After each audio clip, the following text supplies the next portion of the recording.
Vamos iniciar agora aqui o capítulo 8. Trata de duas metodologias, né, de avaliação de empresas muito utilizadas no mercado, que são o DCF, né, que é o Discounted Cash Flow, fluxo de caixa descontado, e o EVA, que é o Economic Value Added. A gente vai aqui nesse capítulo entender como é que você vai utilizar cada um deles e quais situações cada um é mais adequado, é mais vantajoso em relação ao outro, tá? Vou trazer aqui algumas coisas que a gente já viu em capítulos anteriores, só para sedimentar o conhecimento. A questão de você identificar um determinado investimento que te gera um fluxo de caixa regular, periodicamente, né? Pode ser mensalmente, semestralmente, anualmente, como esse que a gente está vendo aqui. É um investimento qualquer em que você adquira, né, na data zero, não está aqui, mas seria um ano antes desse ano 1 aqui. Você pagaria por um investimento desse, com essa formatação, com esse perfil de fluxos de caixa livres futuros, quanto você pagaria na data de hoje? Essa é a grande análise a ser feita, né? Ou seja, você identificar um valor que você considere justo, dadas duas condições. Primeiro, que esse fluxo de caixa aqui ele seja verossímil, ou seja, ele seja realizável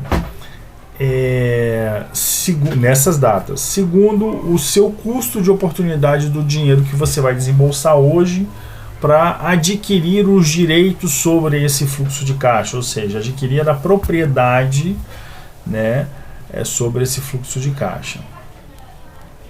Então essa é a análise que a gente faz quando identifica uma oportunidade de investimento, né?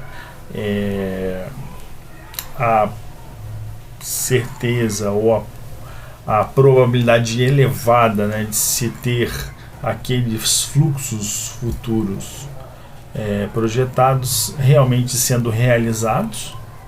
E o segundo é o seu custo do dinheiro, né? O custo de oportunidade de você tirar dinheiro de uma alocação que está te dando X% e colocar aqui nesse investimento que seria teoricamente de mesmo risco em relação àquele onde você tem o dinheiro alocado. Bom, o conceito de valor de um investimento depende do volume de caixa, né, de fluxo de caixa livre que ele pode gerar no futuro e do custo de oportunidade, como eu falei aqui, né? Que é o custo de oportunidade é a taxa de desconto que você vai usar para trazer a valor presente todos esses fluxos de caixa.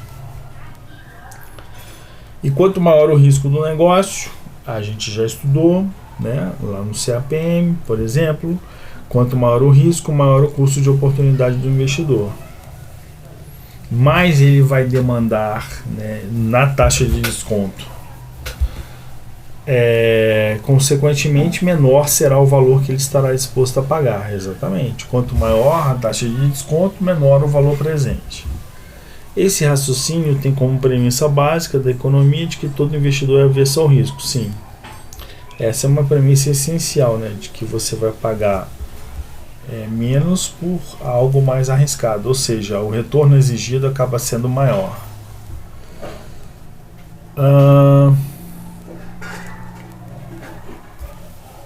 Como a gente falou aí, exemplo de valor de um investimento. Eu trouxe um caso prático em que eu tenho 5 fluxos de caixa livres de R$100 do ano 1 ao ano 5, e por um acaso o custo de oportunidade para projetos que têm os riscos que esse investimento tem, o custo de oportunidade do investidor é de 6% ao ano. Se você pegar os 5 fluxos de caixa de R$100 e trouxer valor presente, você vai encontrar, tenho quase certeza que vai encontrar 421,24. O ponto aqui é o seguinte: nesse exemplo, né, que você tem entradas de R$100 por 5 anos, se o seu custo for de 6%, seu valor presente seria 421. Ora, se você comprar esse fluxo por 421,24, qual vai ser a sua rentabilidade? Exatamente o seu custo de oportunidade. Então, o que isso quer dizer? Taxa interna de retorno de um projeto que você paga R$ 421,24 e recebe 5 parcelas anuais de R$ 100, a taxa interna de retorno é 6%. Significa dizer que o valor presente líquido do investimento é nulo, ou seja, você não conseguiu geração de valor nesse investimento. Não conseguirá se você pagar R$ 421,24. Por quê? Porque a taxa de retorno desse projeto, se você pagar R$ 421,24, a taxa interna de retorno desse projeto será exatamente igual ao seu custo do dinheiro, que é de 6% ao ano. Logo, VPL nulo, logo não há geração de valor para você.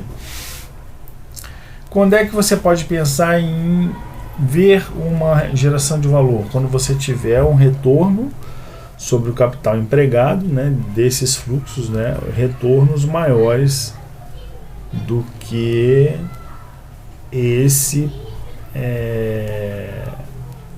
que a gente viu antes. Ou seja, se eu pagar um valor, eu trouxe aqui um exemplo, se eu pagar R$300 por esse fluxo, né, que é bem mais baixo do que os 421, a minha TIR ela vai subir para 19,85. Ou, se eu mantiver como taxa de desconto o meu custo de oportunidade, o meu VPL passa a ser R$121,24. Ou seja, eu posso analisar pelo VPL, trazendo a taxa de desconto de 6%, ou deixar o fluxo com a entrada, com a saída de caixa de 300 e o resto entrada, 5 entradas de 100, eu vou ter uma taxa interna de retorno aí de 19,85%, que é bem acima do custo de oportunidade de 6% ao ano.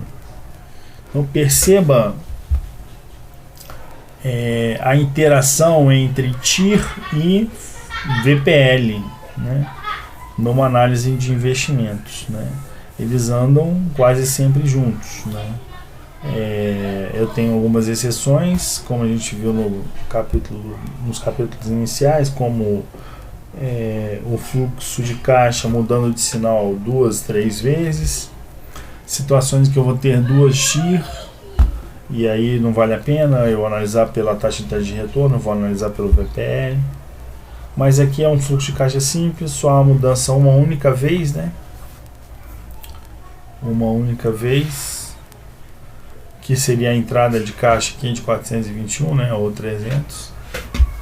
Então eu só vou ter uma TIR.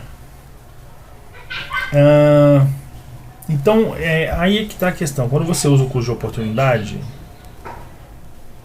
seu VPL é 0, então você tem que pensar em pagar algo mais vantajoso para você, ou seja, pagar menos, né?